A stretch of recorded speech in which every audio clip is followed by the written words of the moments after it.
जय हिंद दोस्तों, current affairs today's में आपका स्वागत है। और दोस्तों आज है 28 मई 2021 और 28 मई 2021 से जितने भी करंट अफेयर्स के क्वेश्चन हैं जो राष्ट्रीय एवं अंतर्राष्ट्रीय स्तर के हैं उसका आज हम डिस्कस करेंगे। और दोस्तों इस वीडियो का अगर आप PDF डाउनलोड करना चाहते हैं तो हमारे टेलीग्राम चैनल से डाउनलोड कर सकते हैं। टेलीग्राम एप्लीकेशन में सर्च कीजिए CA टुडेज और चैनल को ज्वाइन कीजिए। वहाँ पे आपको सारे दिन का PDF मिल जाएगा, हिंदी और इंग्लिश दोनों लैंग्वेज में।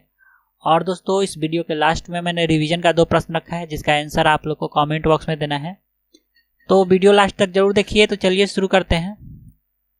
तो दोस्तों आज का पहला प्रश्न है, हाल ही में किस देश के संसद के द्वारा port city economic commission bill पारित किया गया है। तो port city economic commission bill पारित किया गया है दोस्तों श्रीलंका के द्वारा, ठीक है।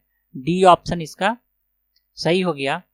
और दोस्तों यह बिल आधिकारिक तौर पर समुद्र से प्राप्त 269 हेक्टेयर भूमि की घोषणा करता है और कोलंबो शहर में सेवा उन्मुख उद्योग के लिए देश के पहले विशेष आर्थिक क्षेत्र जिसको ACZ स्पेशल इकोनॉमिक जोन कहा जाता है के रूप में भी संलग्न है। और इस कानून के तहत स्पेशल इकोनॉमिक जोन को संचालित करने के लिए राष्ट्रपति द्वारा नियुक्त एक आयोग की भी स्थापना की जाएगी। अब दोस्तों नाम आया है श्रीलंका का, तो चलिए इसके बारे में जानते हैं। तो दोस्तों ये आएगा वर्ल्ड मैप, जिसमें अगर श्रीलंका का लोकेशन देखा जाए तो भारत के जस्ट नीचे छोटा सा पीला कलर का जो एरिया देख रहे हैं श्रीलंका है, ठीक है, जो कि हिंद महासागर में है। और ये है श्रीलंका का फ्लैग। श्रीलंका की राजधानी श्री जयवर्धनेपुरा कोट्टे है। मुद्रा श्रीलंकाई रुपया है। प्रधानमंत्री महिंदा राजपक्षे हैं। राष्ट्रपति हैं गोटबाया राजपक्षे। 4 जनवरी 1948 को यह ब्रिटेन से आज़ाद हुआ है, ठीक है। यह चाय का निर्यातक देश है। इसे हिंद महासागर का मोती कहा जाता है। एलिफेंटा दर्रा जाफना को श्रीलंका के मुख्य भूमि से अलग करता है। श्रीलंका की सबसे लंबी नदी महाबली गंगा है जिसकी लंबाई 335 किलोमीटर है। नेक्स्ट है दोस्तों, हाल ही में प्रतिष्ठित रुडोल्फ शिंडलर पुरस्कार पाने वाले प्रथम भारतीय कौन बने हैं। तो रुडोल्फ शिंडलर पुरस्कार पाने वाले प्रथम भारतीय बने हैं doctor Nageshwar Reddy. A option इसका सही हो गया। इमेज में देख सकते हैं यही है डॉक्टर नागेश्वर रेड्डी। और पद्म भूषण पुरस्कार से सम्मानित डॉक्टर नागेश्वर रेड्डी ने America society of gastrointestinal endoscopy से सर्वोच्च सम्मान रिडोल्फ शिंडलर पुरस्कार जीता है। और डॉक्टर नागेश्वर रेड्डी गैस्ट्रोस्कोपी के जनक शिंडलर के नाम पर नामित इस पुरस्कार को पाने वाले प्रथम भारतीय बने हैं। नेक्स्ट है, हाल ही में प्रथम महिला फ्लाइट टेस्ट इंजीनियर कौन बनी है। तो आश्रिता V ओलेटी, ठीक है, बी ऑप्शन इसका सही हो गया। इमेज में देख सकते हैं यही है आश्रिता जी। और भारतीय वायुसेना के एक अधिकारी ने वायुसेना टेस्ट पायलट स्कूल से देश की प्रथम महिला उड़ान परीक्षण इंजीनियर के रूप में स्नातक की उपाधि प्राप्त की है। आश्रिता भारतीय वायुसेना की इस भूमिका के लिए योग्यता प्राप्त करने वाली एक प्रथम और एकमात्र महिला है। आश्रिता मूल रूप से कर्नाटक की रहने वाली है। नेक्स्ट है, इंडियन ब्रॉडकास्टिंग फाउंडेशन का नाम बदलकर क्या रखा गया है। तो इंडियन ब्रॉडकास्टिंग फाउंडेशन का नाम बदलकर रखा गया है Indian broadcasting and digital foundation. A option इसका सही हो गया। और यह डिजिटल मीडिया से संबंधित सभी मामलों को संभालने के लिए एक नई पूर्ण स्वामित्व वाली सहायक कंपनी होगी।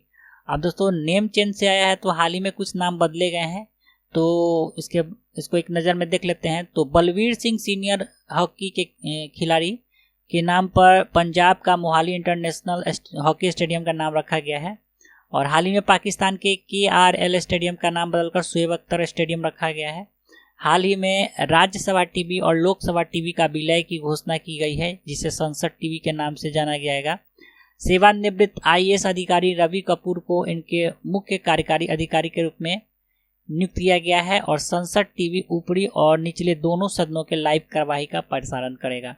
हाल ही में गुजरात के मोटेरा स्टेडियम का नाम बदलकर नरेंद्र मोदी स्टेडियम रखा गया है। हाल ही में मध्य प्रदेश के मुख्यमंत्री शिवराज सिंह चौहान ने मध्य प्रदेश के होशंगाबाद शहर का नाम बदलकर नर्मदापुरम रखने की घोषणा की है। हाल ही में आकाशवाणी संगीत सम्मेलन का नाम बदलकर भारत रत्न पंडित भीमसेन जोशी आकाशवाणी संगीत सम्मेलन रखा गया है।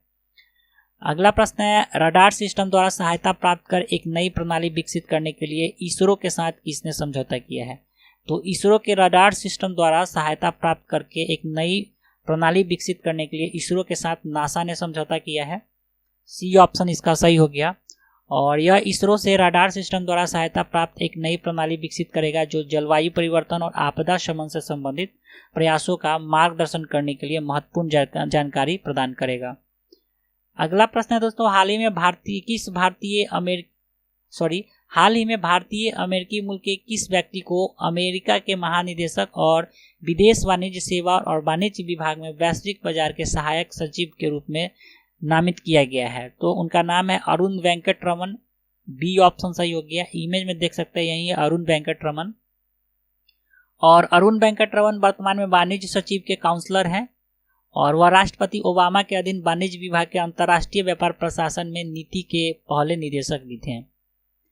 अगला प्रश्न है दोस्तों, हाल ही में किसके द्वारा सेवा ई स्वास्थ्य सहायता और टेली परामर्श ACHA@OPD लॉन्च किया गया है?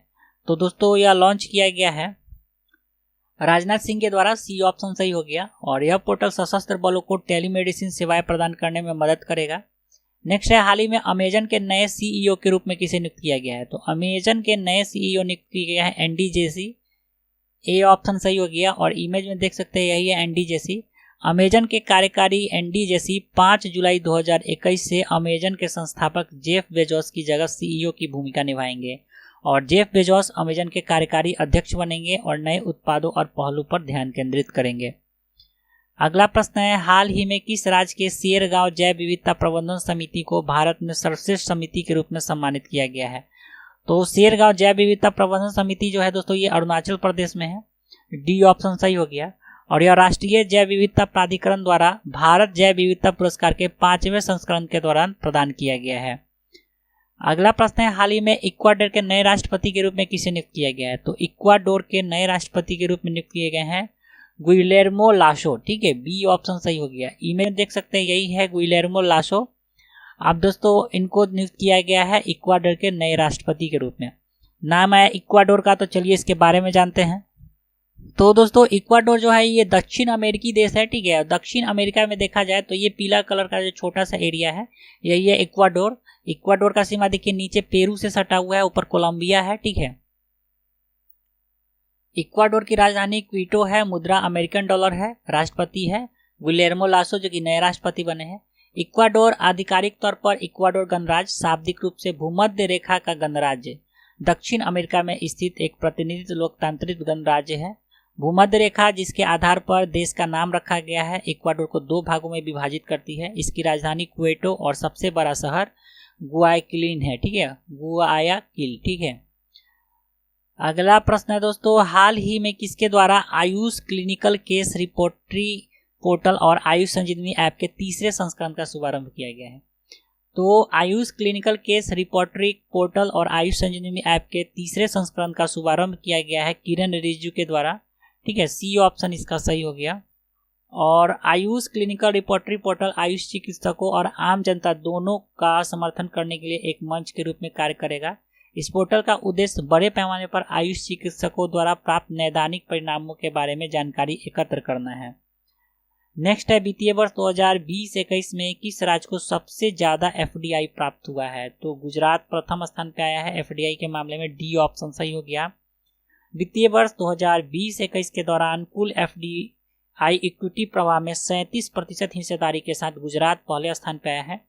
इसके बाद दूसरे स्थान पे महाराष्ट्र है 27% हिस्सेदारी के साथ। तीसरे स्थान पे कर्नाटक है 13% हिस्सेदारी के साथ। अगला प्रश्न है, हाल ही में पंजाब और हरियाणा उच्च न्यायालय के अतिरिक्त न्यायाधीश के रूप में किसे नियुक्त किया गया है? तो पंजाब और हरियाणा उच्च न्यायालय के अतिरिक्त न्यायाधीश के रूप में नियुक्त किए गए हैं विकास बहल। बी ऑप्शन इसका सही हो गया। और पंजाब एवं हरियाणा उच्च न्यायालय का स्थापना 1966 में हुआ है और यह जो है इसका मुख्य पीठ यानी मेन ब्रांच जो है यह चंडीगढ़ में है। और पंजाब एवं हरियाणा उच्च न्यायालय के अंतर्गत पंजाब, हरियाणा और चंडीगढ़ क्षेत्र आता है। ठीक है, वर्तमान में इसके मुख्य न्यायाधीश रविशंकर झा हैं। तो दोस्तों ये था आज का करेंट अफेयर्स। चलते हैं रिवीजन की तरफ। तो रिवीजन का पहला प्रश्न है, हाल ही में किस व्यक्ति को FIH प्रेसिडेंट अवार्ड से सम्मानित किया गया है? तो BK पांडियन को। सी ऑप्शन सही हो गया। दूसरा प्रश्न था, हाल ही में टारगेट ओलंपिक पोडियम स्कीम में कितने खिलाड़ियों को शामिल किया गया है? तो 5 खिलाड़ियों को। सी ऑप्शन सही हो गया। तो कल के दोनों प्रश्न का सही उत्तर हो गया सी। आज का रिवीजन का प्रश्न है, हाल ही में किस भारतीय महिला को वियना स्थित इंटरनेशनल नारकोटिक्स कंट्रोल बोर्ड के अध्यक्ष के रूप में चुना गया है? और आज का दूसरा प्रश्न है, हाल ही में CBI के नए निदेशक के रूप में किसे नियुक्त किया गया है। तो इस दोनों प्रश्न का उत्तर आप लोग को कमेंट बॉक्स में देना है। तो चलिए दोस्तों, आज के लिए इतना ही। आशा करता हूँ आपको यह वीडियो अच्छा लगा होगा। वीडियो अगर पसंद आ रहा है तो वीडियो को लाइक करना ना भूलें तथा अपने दोस्तों में जरूर शेयर करें, और चैनल पर अगर नए हैं तो चैनल को सब्सक्राइब जरूर कर लें। तो मिलते हैं जल्दी एक नए एपिसोड के साथ, तब तक के लिए जय हिंद।